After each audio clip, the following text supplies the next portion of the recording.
Food bloggers, hi, how are you today? Thank you so much for tuning in to the Eat Blog Talk podcast. This is the place for food bloggers to get information and inspiration to accelerate your blog's growth and ultimately help you to achieve your freedom, whether that's financial, personal, or professional. I'm Megan Porta. I have been a food blogger for 13 years, so I understand how isolating food blogging can be. I'm on a mission to motivate, inspire, and most importantly, let each and every food blogger, including you, know that you are heard and supported. You are going to want to download our bonus supercut that gives you all the information you need to grow your Instagram account. Go to eatblogtalk.com/Insta growth to download today. Do you ever get the message from the world at large that you're overspending when maybe you're not even overspending? It seems to be a message that is often delivered to entrepreneurs before we've even started our businesses. Danielle Hayden from Kickstart Accounting joins me in this episode to talk about healthy business spending and how this can enhance profitability in your business. If your business is not as profitable as you would like it to be, it might be time to spend that money. Danielle fully believes in the saying, you need to spend money to make money, and maybe you're even underspending in your business. In the episode, she talks about the importance of having an accounting system in place in your business. So you know what's coming in, you know what's going out, you have a really good handle on your expenses and income. Also, it's super important to know what your intentions and goals are for the year because you can align your spending with that. So much food for thought in this episode. I absolutely loved it and devoured it. I hope you will too. It is episode number 624, sponsored by RankIQ. Hey, we have spots available for the 2025 mastermind groups, and I want to give you a chance to grab one of them. A question I get a lot from people interested in joining the mastermind is, what kinds of results am I going to get? Results always come, although sometimes in unexpected ways. For more information and to apply, go to eatblogtalk.com/mastermind. In this following clip, current member Christina from When Salty and Sweet Unite talks about some of the results she has seen in her business. So like my blog stats have grown, my Pinterest views have grown. So yeah, those two things, they've grown a lot. And I think part of that has to do with getting in the initial call with Megan. And that goal setting, like, hey, focus on this for the month, this for the week, right, this for the day, right? And then she's very good at that. Right, she is. And then, oh my God, my Pinterest views pre-Megan, I think they were at 2,000 to 3,000 a month, and now they're at 15,000. Danielle is a CPA, author, co-founder, and CEO of Kickstart Accounting. She is a seasoned chief financial officer who is rewriting what it means to provide bookkeeping and consulting services to high-earning female business owners. The Kickstart Accounting Inc. team is the one-stop shop that provides their clients with bookkeeping services as a tiered system that grows with the business as needed. Additionally, they offer online courses, think all things money mindset, payroll services, and tax consulting services. Since their founding in 2015, the Kickstart team has helped thousands of high-earning service-based business owners grow and scale their businesses to new heights. Danielle, welcome to your second time on the podcast. Hello, how are you? Thank you so much for having me here. I'm super excited. Yeah, so great to have you. This is such a necessary topic that we need to dive into occasionally. So thanks for bringing it to the table. To start the episode, do you have another fun fact to share with us? You know, as I was thinking about this, I think something really unique is that I started my career as a hairdresser, which means that I have both that creative brain as well as the right brain, left brain. I can be creative, but also understand numbers and digging into the data. So I think it's really unique, but I understand when I talk to other people in the creative industry, how difficult it can be to tap into one side. Oh my gosh, I do agree. I think that is super unique and very cool to have both sides kind of active. So, yeah, we're going to tap into that today and get some information from you. Your business is Kickstart Accounting, and I know you do bookkeeping for entrepreneurs. Can you tell us a little bit more about Kickstart? Of course. So I started Kickstart about 10 years ago, which is absolutely crazy. But we use bookkeeping to help business owners from solopreneur up understand their numbers to make better business decisions, to grow our business and show up for tax season really confident and prepared. So we do both bookkeeping, CFO, and tax work for solo and growingpreneurs. Awesome, because myself included here, I think a lot of us don't like thinking or diving into that at all. The numbers are kind of like, okay, please somebody else take care of this for me. I want to do those creative things. So thank you for showing up for us in that way. Of course. We appreciate you. So you're here today to talk about healthy business spending and how that can enhance profitability, which I think is a super important topic because it's such a balance, right? Like, I'm not making a ton of money. So how do I get my toes wet with investing? I don't know where to start. It doesn't feel right. It feels weird. So I don't know, that whole saying, like, you need to spend money to make money. How do you feel about that? Is that truth? So I think that when we talk about money, and I think there's a lot of social media memes and vibes and television shows that tell us we're overspenders and that we need to spend less money, stay out of Starbucks, have Amazon packages at our door every day. And that's actually fabulous marketing on their behalf, right? Mm. Because they are socially programming it to be okay to do that in our personal lives. However, we come into our business and we've just been socially programmed to think, I'm not a numbers person. I'm bad with money. I am an overspender and I need to learn to budget. And then we don't compartmentalize as people, right? So we bring in all this baggage into our business.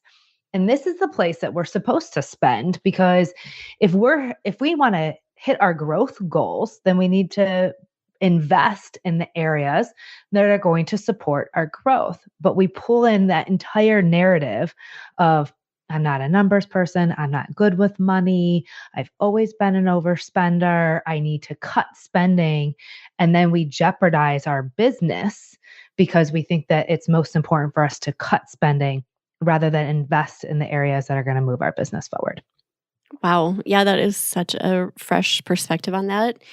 And I was thinking about this the other day. Food blogging and a lot of entrepreneurial businesses really have such low overhead. Like, you can start with a couple $100s. You can start for free, actually, as a food blogger. Yeah. So you're starting investing hardly anything, if anything.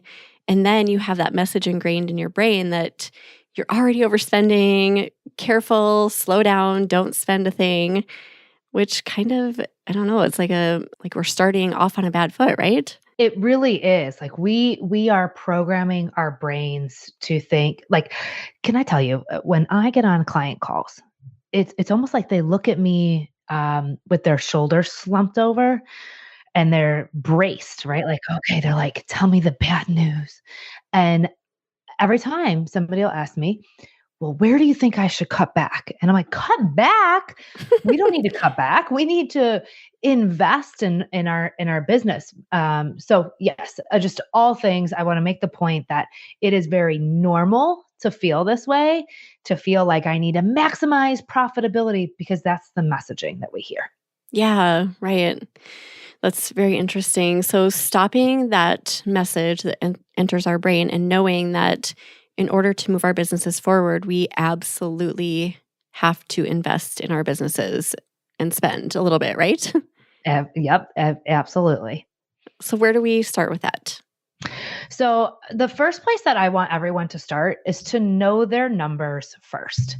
So we can't say I'm over or under spending unless we first know the status of our business. And so that's going to start with us having an accounting system in place. Now, when we work with our clients, we use QuickBooks Online, the simple start version. And when we work with our clients, we set up the whole thing for them. So we set up the chart of accounts, we put everything in our strategic framework so that it makes sense for our clients. So you want to choose a system that you're going to use so that when you're out making money and spending money, that there is a way of organizing that spend so you know and understand the health of your business. So like I said, we use QuickBooks Online for our clients. We then take those transactions. So again, our clients are out making money, spending money. We keep all that organized in QuickBooks for them so that at the end of each month, we can send them their financial statements and we send our clients what we call the snapshot. It's an easy to read document walking you through your numbers. So you need a tool, a system so that you can record and organize your spending.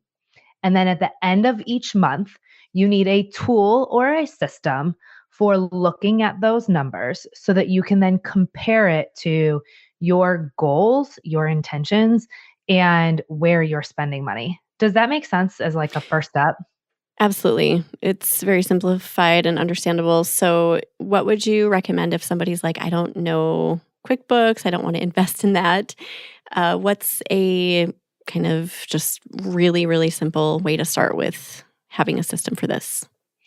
You can simply just separate your business and personal bank accounts. So having a separate business bank account, and then you can export that into Excel from the bank, all of your income and expenses from that business account so you can see it. I just want to pause though Yeah. and encourage everyone who's listening. You are never too small to have an accounting system. I believe that you have a responsibility as a business owner. So the day that we decide to start collecting money and signing up to work with vendors and contractors, that we have now taken on a responsibility as a business owner to have this information in place. And so I don't want to skate over that, the importance of the fact that you have a responsibility as a business owner to know your numbers, to file your taxes, to make those key decisions. And the best tool for that is going to be to have an accounting software that will be able to give you that tool. If you're not ready or you still are in the mindset that you are too small, that business bank account that you can export into Excel will be an option as you continue to grow. And don't you feel like just getting the business account and the accounting software established is kind of a message like, yes, I'm official, I'm a business, I am taking myself seriously. So if nothing else, it's just ingraining that in your mind. Like, yeah, Exactly. I'm here, I'm showing up as a business. So let's bring it. You send an energy Yeah. into the universe, right? Whatever. I don't want to get too woo woo. You believe what you believe. But I do believe that money is energy. And if I am investing money in taking myself serious, if I'm setting myself up like a real business owner, I'm sending a message to the universe, my customers, I'm sending a message to Yes. myself, most importantly, my subconscious, that I am here to accept the growth. I'm here to accept the what I actually truly deserve. Oh, you said that beautifully. I totally believe that. Even if you're like day one, just starting out, if you're going to turn this into a business, if you intend to do that, then get started with this immediately.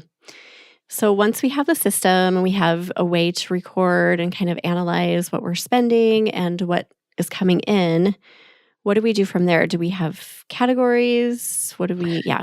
Yeah. So you're going to set up your accounting system with the categories that are going to help you be able to read your numbers. Now, throughout the month, you're going to be putting those expenses into the specific categories in QuickBooks.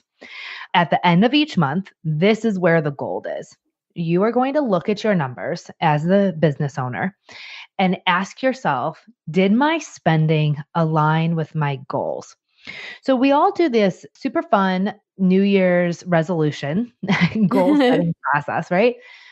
And I want everyone to think simply over the next 12 months. So it doesn't have to be at New Year's time. It doesn't have to be at the end of the year. It doesn't have to be in the summer. Just right now, for the next 12 months, what is the intention of your business? Meaning, I want to rapidly grow. Like I am looking for hockey stick growth. I want to invest in making this business really succeed and grow. If that's my intention, then when I look at my numbers, I need to be seeing investment into advertising and marketing, networking, groups, right? Like I need to see in my spending that I am investing in the areas of my business that are going to create growth. Maybe paid ads, working with a consultant, social media marketing, right? Like all of those pieces. When I look at my numbers now, because I know my intention is growth, I have to see 8 to 10% of my spending, 8 to 10% of my gross sales, I need to be spending back out in advertising and marketing costs. If my intention for the year is to be home with my kids and to be able to cook dinner for them every night and to be present, I want to be the one to pick up my son. This is my story this year. So my son is 15 and he is not going to need me much longer. And so Yeah. I am really determined to be the one to drop him off at school and pick him up every day and to be here to cook dinner for him and just really enjoy my last few years. Yeah. I mean, hopefully he moves out when he's 18. My last few years Never with know. him. So for me, my goal, right? So somebody in my shoes, they would have more spending in the area of team. So Mhm. I have a huge payroll cost because I can't do this on my own.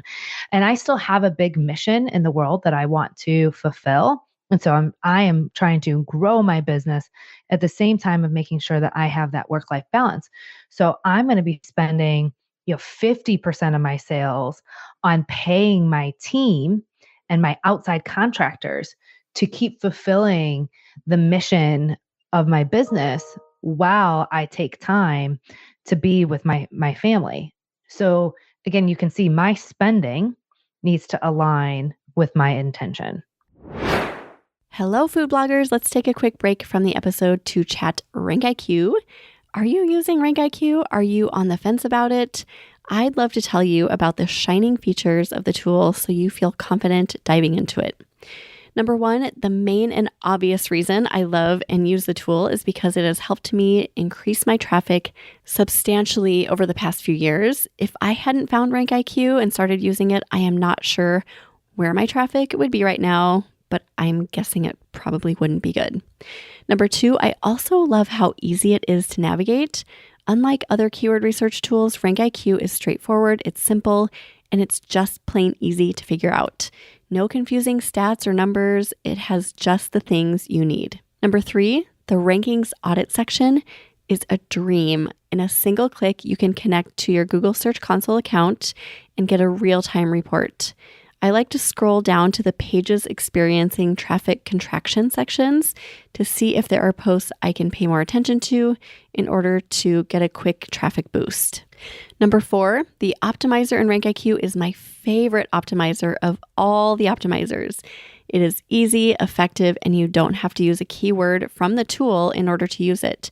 Find any keyword in any research tool and run it through the RankIQ optimizer for highly optimized content that will rank. Ready to dig in yourself? Head to rankiq.com to get started today. Now back to the episode. That is such a good framework. So if you're listening, you need to take the time to figure out what your intention is for the next year, right? Like, what are your goals? Maybe they align with what yours are, Danielle. But I know a lot of people in the boat of just, I need to grow fast too. What are some other things that people might align with as far as intentions? So I'm going to tell you about a client of mine who I watched go through several years of a journey we watched her go through. When she first came to us, she said, Danielle, I need you to teach me how to run my business at a loss. And I said, oh, okay, odd request, but I'll put it on. So we did what we call a catch up. We brought in all of her transactions. We cleaned up her books. We got her all organized and ready. So this was like November timeframe. And I said, well, Jenna, I said, I have good news and bad news. The good news is that I don't have to teach you to run your business at a loss because you are making money. The bad news is that because you were commingling, you felt like you were losing money, and it's too late in the year to actually implement any strategy. So you're going to be paying taxes on these dollars. So when we wait, we risk our mindset. When we wait to look at our numbers, we risk overpaying in taxes. Two very real situations that happen when we're not looking at our numbers throughout the year. But here's this really cool thing that happened with Jenna. Jenna had an entire mindset shift. And she said, oh my gosh, I'm not a freelancer. I got something here that works.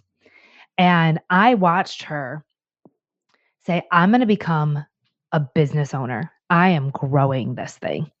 And over the next year, we watched her invest in conferences, masterminds, in-person networking. She ran paid ads. She built out her marketing funnel. I mean, she invested heavily in that area of her business to grow revenue.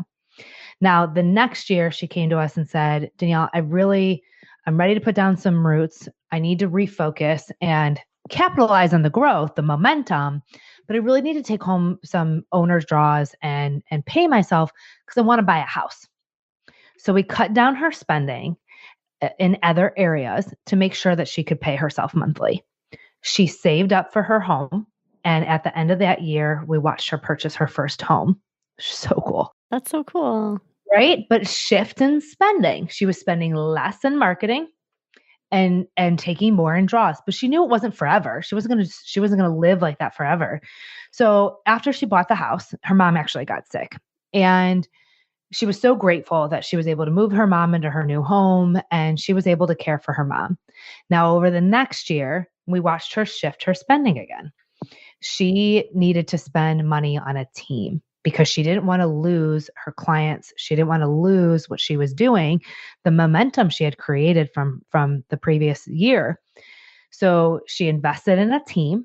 She didn't pay herself very much. She didn't invest in advertising and marketing, but she paid her team to keep her business going.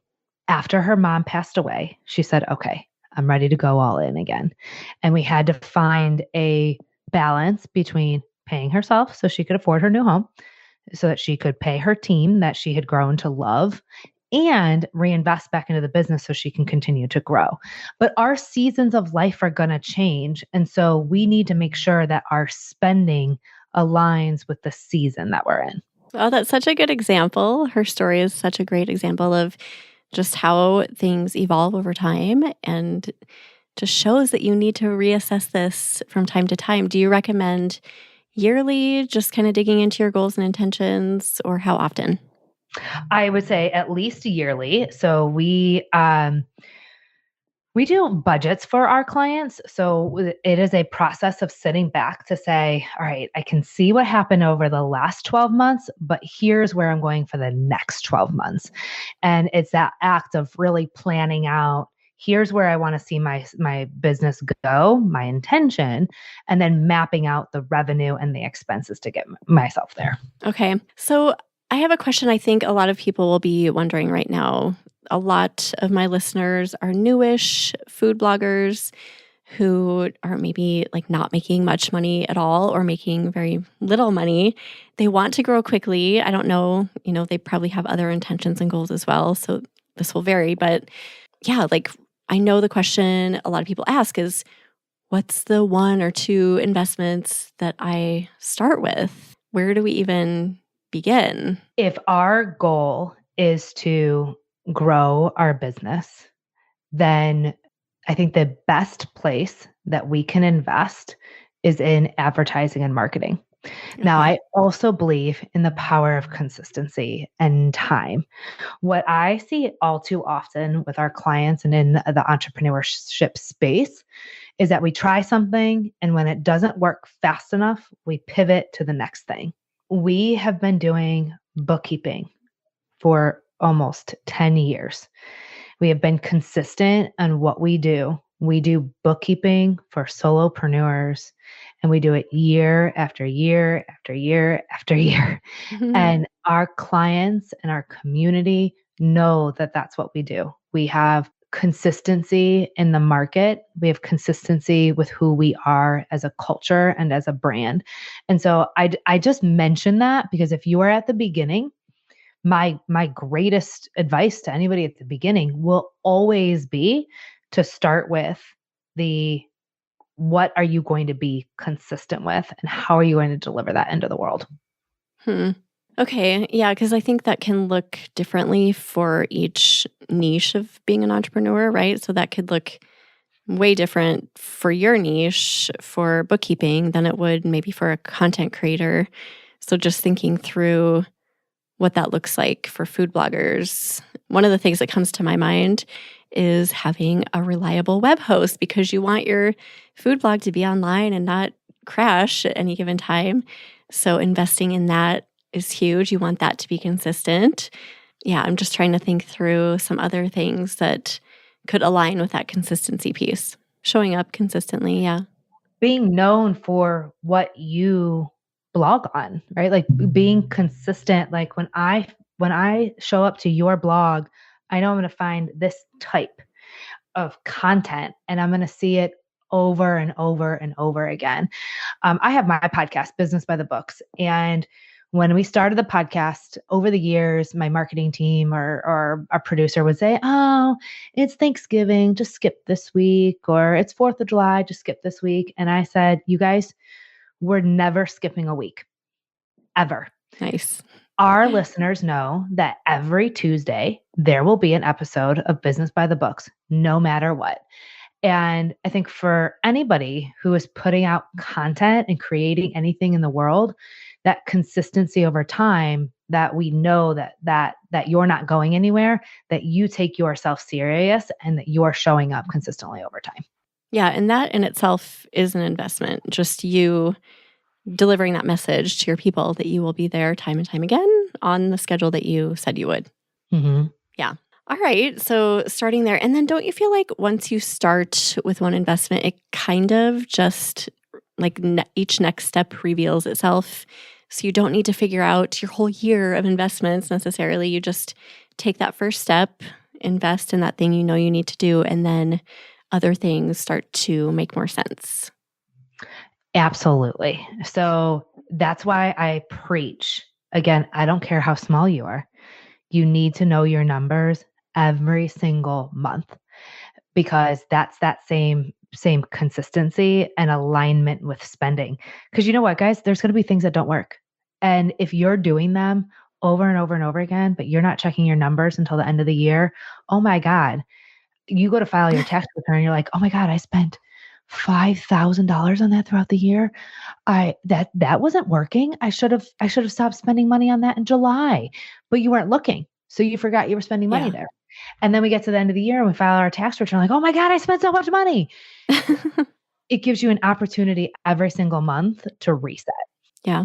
I'm kind of on the extreme end of the spectrum where I look at my budget almost daily just so I don't know, it just calms me. It gives me a sense of confidence about what's going in, what's going out. And I know that you probably don't recommend that necessarily, but yeah, what if somebody's just getting into this and they need to be more consistent with just knowing what's coming in and going out? What schedule would you recommend? Like monthly, weekly, just touching in? How often? I would check in monthly. Okay. Every single month. I feel like that's so overwhelming because so much happens in my business in a month. I would be like, oh my gosh, this is way too much to digest. I feel like. Well, if you're doing your own bookkeeping, Mm-hmm. it's going to be weekly. So let me rephrase that. If you're doing your own bookkeeping, I would recommend weekly.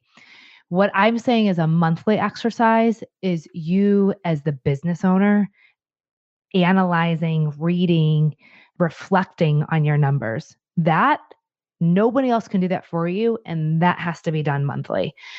I really, honestly, I recommend that no matter where you are in business, that you have somebody who's helping you as your money team help you with the bookkeeping because that's not your strong suit. That's not your zone of genius. It's going to be, to your point, very overwhelming. It's going to be very hard for you to want to sit down and do that.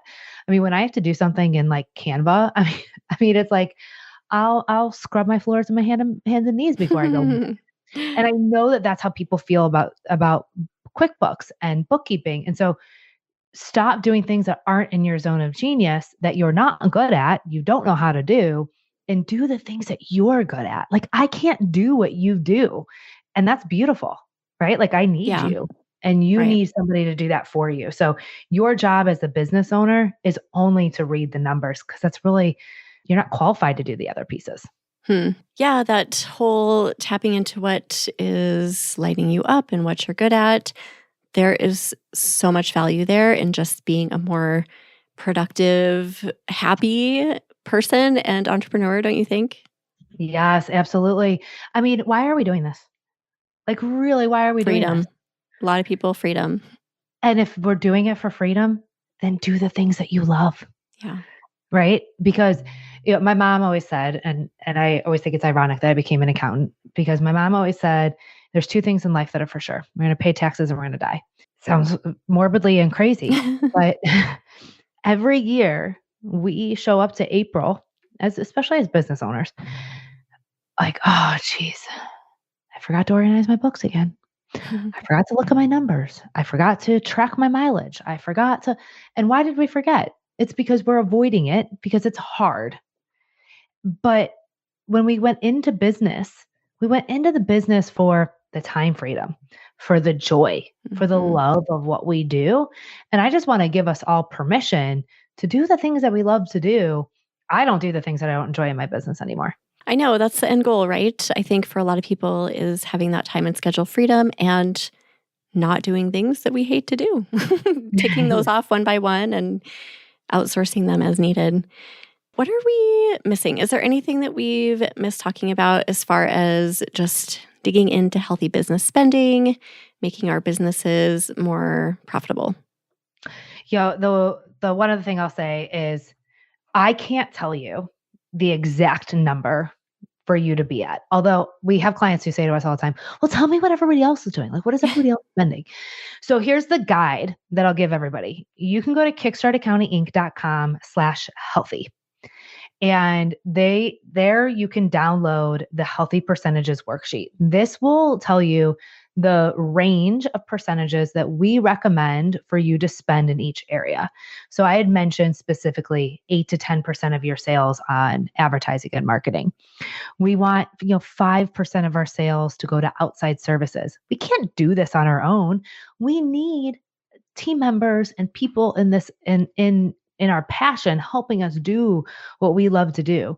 We need to spend money on systems and operating this business, because you're not meant to do everything manually. So we want to be spending 8% of our sales back out in subscriptions, so that we have the tools to make this job enjoyable. We shouldn't be doing things manually or on the free version. Let's send a signal to the world that says, I need this so that I can support this business. Team is another big one. As we grow and as we need support, having access to a virtual assistant or other contractors who are going to help you get your purpose into the world further, being able to spend a portion of your revenue back out in wages to be able to get that support. So you can check out those percentages. It's going to be different for everybody, depending on where you're at with your intention for that year, but that will give you that starting point guide. Going back to what we were talking about earlier in our conversation, just about sending those messages out to the universe, like, yes, I'm ready for, to really run this business and show up as a businesswoman, whatever. I think also just doing everything that's free is also a message. Do you agree? Like, I'm tapping into the free stuff and I'm not willing to invest in my business. That is a huge message. It really is. If we don't believe that we deserve to be a business, we're sending that into the world. Mm-hmm. I'm not ready. It's an important message that you don't want to send into the world. Mm-hmm. Yeah. It's interesting though, because I really do think that there's so much in those messages that we send. So just to pause a little bit and think about what message you are sending with the investments you make. I try to do that often. But yeah, this has been a great conversation, Danielle. Thank you so, so much for showing up and just delivering all this value today. Oh, thank you so much for having me. It's a pleasure. This is my favorite topic. I can go on and on forever because I believe that we have an opportunity to take up space and really make a difference in this world. Super exciting. Yes, awesome. Do you have either a favorite quote or words of inspiration to leave us with? So I recently got my first tattoo with my daughter, and I have been saying her entire life, mind over matter. And she turned 19 and said, "Ma, let's get these matching tattoos." Nice. We have mind over matter. And I believe that in everything because despite what is your circumstance today, our mindset can control where we're going in the future. Oh, it's everything, right? I love that. I love that you guys did that together too. That's so cool. Yeah. We'll put together another show notes page for you, Danielle. If anyone wants to go look at those, head to eblogtalk.com/Kickstart Accounting 2. I know you mentioned your guide. Where else can people find you? KickStartAccountingInc.com. Come book a call with our team. We'd love to hear about you and your business. And Business by the Books. We are coming out with a new podcast episode every single week talking about how to use your numbers to make business decisions. And you'll be there every week, like you promised. Yep. Awesome. Everyone go check out all of Danielle's stuff. Thank you again so much for being here. And thank you for listening, food bloggers. I will see you next time. Thank you so much for listening to this episode of Eat Blog Talk. Don't forget to rate and review Eat Blog Talk on your favorite podcast player. Thank you, and I will see you next time.